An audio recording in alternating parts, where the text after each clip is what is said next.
Dakila ang amang mahal, anak Espiritong banal, noon ngayon kailan pa man.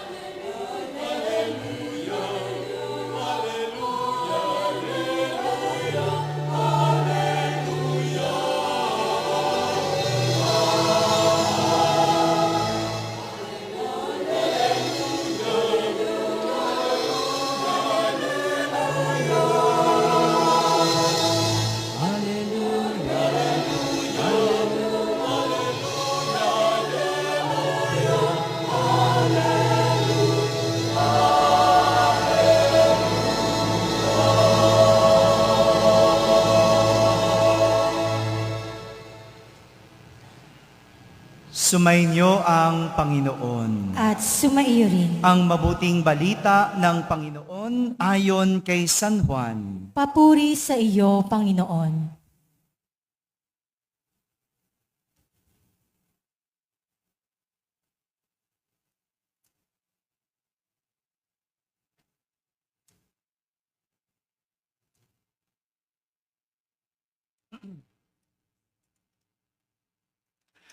Noong panahong iyon, sinabi ni Jesus sa kanyang mga alagad, "Marami pa akong sasabihin sa inyo, ngunit hindi pa ninyo kayang unawain ngayon. Pagdating ng Espiritu ng katotohanan, tutulungan niya kayo upang maunawaan ninyo ang buong katotohanan. Sapagkat magsasalita siya, hindi sa ganang kanyang sarili. Sasabihin niya sa inyo ang kanyang narinig at ipapahayag ang mga bagay na darating. Pararangalan niya kayo sapagkat sa akin magmumula ang ipapahayag niya sa inyo. Ang lahat ng sa Ama ay akin. Kaya ko sinabing sa akin magmumula ang ipapahayag niya sa inyo." Mga kapatid, ang mabuting balita ng Panginoon. Pinupuri ka namin, Panginoong Heso Kristo. Umupo ang lahat para sa homilya. Isang magandang umaga po sa inyong lahat. Pakibati ang katabi ng pinagpalang linggo. Yan, pinagpalang linggo. Pinagpalang linggo sa mga nasa barangay, sa mga nasa tahanan na nagsisimba via online, sa lahat ng nasa abroad. Isang pinagpalang linggo po sa inyong lahat. Kasama kayo sa aming banal na pagdiriwang dito sa ating parokya. Nais kong simulan ang ating pagninilay sa isang kwento. Ang aking kwento ay tungkol sa isang anak na minsan nagtanong sa kanyang tatay kung ano ang ibig sabihin ng pag-asa. Meron po ba sa inyo dito nakakaalam ng ibig sabihin ng pag-asa? Hello. Alam niyo ibig sabihin nun? Ano ibig sabihin ng pag-asa? Hope, in English mo lang. Ano ba ibig sabihin? No? Tinranslate sa English. Di ba? Pero alam ko, ang hirap naman talaga ipaliwanag. Ano? Ang hirap ipaliwanag, lalo na sa isang bata. Kaya naman, ang ginawa ng tatay, inaya niya ang kanyang anak sa isang balon. Sa balon ng tubig. At tumayo sila doon sa balon. Sabi ng tatay, "Anak, ano nakikita mo sa loob ng balon?" Sabi ng anak, "Malalim na tubig, tatay." Sabi ng tatay, "Tumalon ka." Napakamot ng ulo ang anak.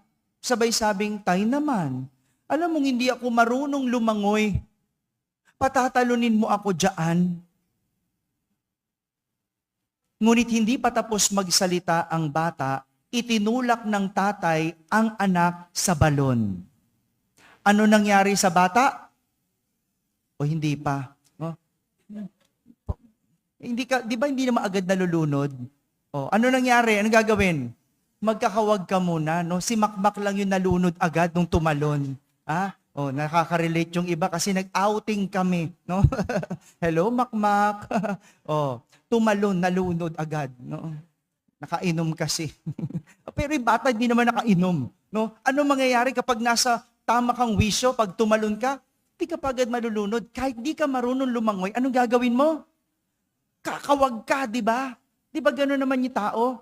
Yun yung natural sa atin. Kapag ikaw ay naghihirap, kapag ikaw ay nahihirapan, ay gagawin mong lahat na mabuhay. Di ba? Kahit hindi mo alam kung paano. Parang yung bata, no? Ginawa niya, nagkakawag siya kahit hindi siya marunong lumangoy. At pinanood siya ng kanyang ama. Nang 5 minuto na ang lumipas, unti-unting lumubog ang anak. At iniahon ng ama ang anak sa balon. Pagkaahon sa balon, sabi ng anak, "Tay, ba't mo ginawa yon? Anong ibig mong sabihin?" Tahimik lang ang ama. Lumipas ang maghapon, hindi nagsalita ang ama. At kinabukasan, maagang maaga, muli niyang dinala ang kanyang anak sa balon. Tumayo sila sa balon at sinabi sa anak, "Tumalon ka." Sabi ng anak, "Tay, muntik na akong mamatay kahapon. Patatalunin mo na naman ako ngayon." Ngunit hindi pa tapos magsalita ang anak, tinulak na ng tatay ang bata at nahulog sa balon. Anong ginawa ng bata? Nagkakawag-kawag ulit, di ba? Nagkakawag. At habang pinanunood ng tatay ang anak na kumakawag, inoorasan niya ito. Lumipas ang 10 minuto, unti-unting lumubog ang anak. At iniahon ng ama ang anak sa balon. Pagkaahon, tinanong na naman ng anak, "Tay, papatayin mo ba ako? Nagtatanong lang naman ako kung anong pag-asa. Pinapatay mo yata ako." Tahimik ang ama. Umuwi, maghapon, hindi nagsalita. At kinabukasan, muli na naman niyang dinala ang anak sa may balon. Tumayo sa balon at sinabi sa anak, "Tumalon ka." Sabi ng anak, "Tay, pagod na ako. Pagod na akong malunod. Gusto mo ata akong patayin." No? Ngunit hindi pa tapos magsalita ang anak. Anong ginawa ng ama? Yan, tinulak. At ano nangyari sa anak? Nahulog at nagkakawag. Inurasan na naman ng ama. Lumipas ang 15 minuto, unti-unting lumubog ang anak. At kinuha ang anak mula sa balon. Pagkaahon ng anak, sabi ng bata, "Tay, pagod na akong malunod. Ano bang ibig sabihin mo?" Nagsalita ang ama at tinanong ang anak, "Anak, alam mo ba, nung una kitang hinulog, 5 minuto bago ka lumubog. Nung pangalawa kitang beses hinulog, 10 minuto bago ka lumubog. Nung pangatlong beses kitang hinulog, 15 minuto ka nagkakawag bago ka lumubog. Bakit ganon?" Sabi ng anak, "Tay, kasi iniintay kong sagipin mo ako. Tay, kasi alam ko sasagipin mo ako, kaya nakakatagal ako." Anak, yan ang pag-asa. Ganyan ang pag-asa. Mga kapatid, ito po ang mensahe ng kapistahan ng banal na Santatlo. Sabihin nyo nga po, banal na Santatlo. Ilang Diyos? Sige, ulit. Ilan ang Diyos? Hindi kayo sure. Ilan ang Diyos? Isa, na may 3 persona. Ang Ama, Anak, at Espiritu Santo. Yan ang banal na Santatlo. Ito ang pwede nating mahugot at matutunan sa pagdiriwang natin ng kanyang kapistahan. ang magkaroon ng pag-asa. Sabihin nyo nga po, pag-asa. Gaya ng sinabi sa ating unang pagbasa sa aklat ng Kawikaan, pinapakilala sa atin ang Diyos Ama. Ang Diyos Ama na siyang lumikha ng sanlibutan. Ngunit bago pa niya nilikha ang sanlibutan, siya ay naroon na.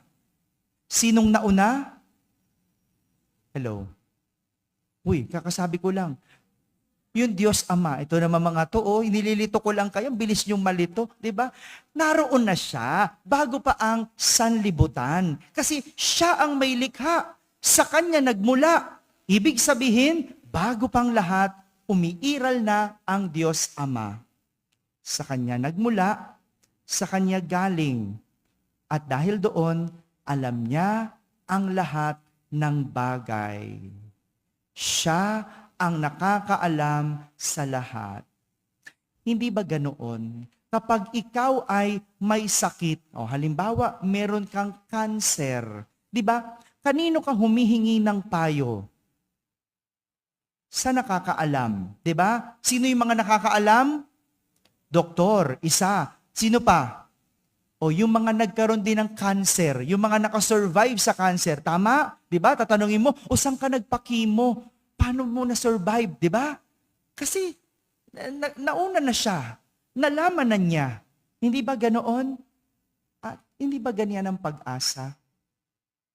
Pumupunta ka sa nakakaalam, sa nauna, sa may karanasan.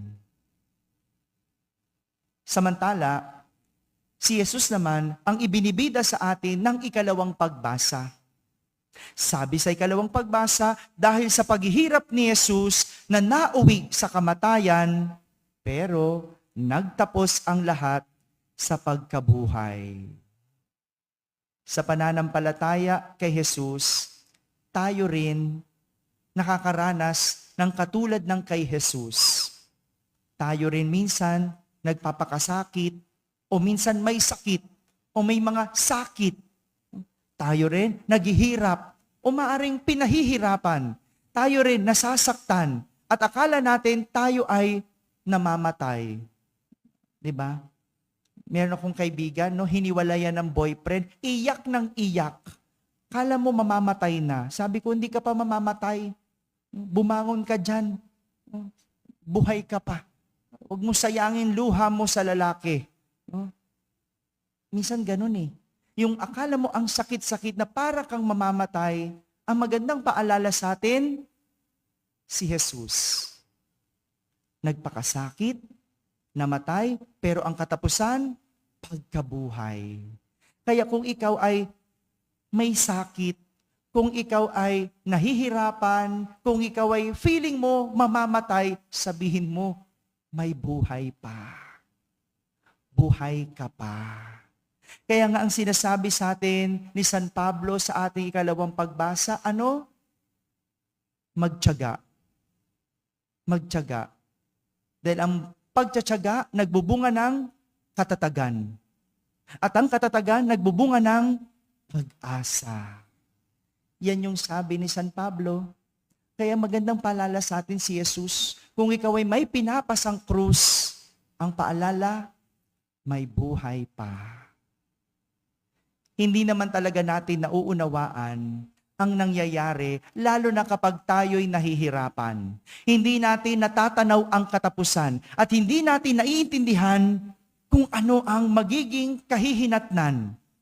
Kaya nga sa ating ebanghelyo, sinasabi sa atin, sa tulong ng Espiritu ng katotohanan, dadating ang araw na ang lahat ay magiging malinaw. Dadating ang araw, ang lahat ay magiging malinaw. Yan ang pag-asa. Hindi mo man naiintindihan ngayon, dadating ang araw, mauunawaan mo. Hindi mo man naiintindihan kung anong magiging katapusan, dadating ang araw, iyong maiintindihan. Ipapaliwanag ng Espiritu ng katotohanan. Alam niyo po, nung nakwento ko naman sa inyo, di ba, nalugi yung aming negosyo. No? Alam nyo, 20 years ko naintindihan kung bakit kailangan naming malugi. Pero nung nalugi yung negosyo namin, ang hirap. Sanay kami sa komportableng buhay eh. Tapos biglang mawawala. No? Gusto kong magdrama nun eh, nakasalanan ba namin ito? Hindi ko maintindihan bakit nangyari. Hindi ko maintindihan. Ang sipag naman ng magulang ko. Lahat naman, tumutulong kami. Pero bakit kailangan malugi? Alam niyo, isang bagay, ang naliwanagan ako, sabi ko, siguro kung may negosyo pa kami, hindi kami nalugi, malamang hindi ako pare. Hindi ako naging pare. Kasi sigurado, mamanahin ko o mamanahin namin ang mga kapatid ko o kami yung magpapatakbo ng negosyo. Pero, tinan mo, isa lang yon sa pwedeng rason kaya kung bakit kailangan malugi. Wala pa dyan yung natuto kami sa buhay. No? Kasi noon, mga senyorito pa kami. No? Wala pa dyan yung natuto kang kumayod, natuto kang magpahalaga sa pera, natuto ka ng mga iba't ibang values sa buhay. No? Maring ganun. Kaya kung ikaw ay nahihirapan ngayon, ikaw ay may pinagdadaanan ngayon, hindi mo man naiintindihan ang sabi, umasa. Magtiyaga ka lang. Yung pagtitiyaga, magbubunga ng katatagan. Yang katatagan mo, magbubunga ng pag-asa.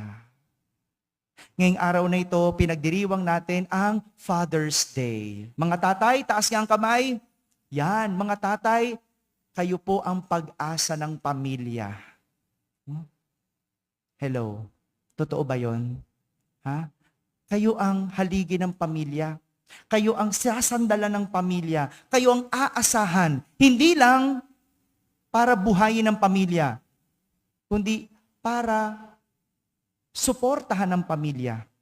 Gabayan ang mga anak. Kayo yung lalapitan. Kayo yung kakapitan. At ganyan ang isang ama. Siguro hindi kayo naniniwala, ano? Yung mga nanay dito ayaw nang maniwala, pero ganun dapat. No? Kaya mga tatay, bukod sa pagdiriwang ito ninyo, paalala din sa inyo na kayo ang pag-asa ng pamilya. Kaya kung ikaw ay nag-iisip maging tatay, pag-isipan mo muna. Kaya mo bang maging pag-asa? Naku, buti na lang talaga, no? Ang hirap-hirap, no? Ang hirap-hirap talaga. Pero noon nasasabi ko, buti na lang nagpari ako. No? Pero nung parish priest na ako, parang hindi na din pala, no? Meron kang ini-scholar, meron kang kuryenteng iisipin, may pasweldo, para ka rin pala ding tatay. No? At ikaw ang magiging pag-asa. Ikaw ang kakapitan ng pag-asa. Ito yung magandang palala. Kaya ang pagiging ama ay isang bukasyon. Kung di mo kayang maging pag-asa, huwag kang maging ama. Hello. Huwag ka na magdagdag ng anak, ha? Isa pang aasa yan sa'yo. Tigilan na. Kung hindi na kaya, magpigil, magtimpi. Mahirap maging ama kasi ikaw ang tatayong pag-asa. Mga kapatid, ito ang banal na santatlo. Ito ang Diyos, kakapitan ng pag-asa. Ganyan ang Ama, ang Anak, at Espiritu Santo. Kaya nga, di ba, ang ganda kapag tayo'y nag-aantanda. No? Alam nyo, kagabi nanood ako ng volleyball. No? Sayang, no? Pero okay lang. No? Silver medal tayo, second place tayo. Last year, third place. No? Pag nanood din ako ng basketball, nakikita ko yung mga athlete, no? Bago pumasok, sumalang, anong ginagawa? Nagsa-sign of the cross. Bago mag-shoot, nagsa-sign of the cross. Bago mag-serve, nagsa-sign of the cross. Ano ibig sabihin nun? Ang sign of the cross ay tahimik at simpleng dasal ng pag-asa. Dadasal na sana manalo, na sana ma-shoot, na sana walang mangyaring masama. Kaya nga 'di ba, pag aalis ng sasakyan, mayroong rosary sa harapan, no? Anong ginagawa? Nag-aantanda. Ano ibig sabihin nun? Ingatan mo ako makauwi nawa ako ng ligtas, makarating sa paroroonan ng maayos. Pag mag-e-exam, nag-aantanda. No? Bakit? Hindi nag-review eh.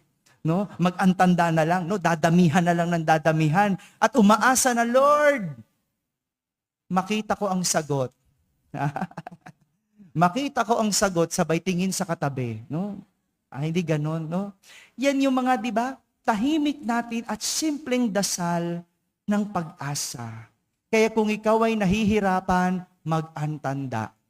Dahil yan ay paalala na meron tayong Diyos na aasahan.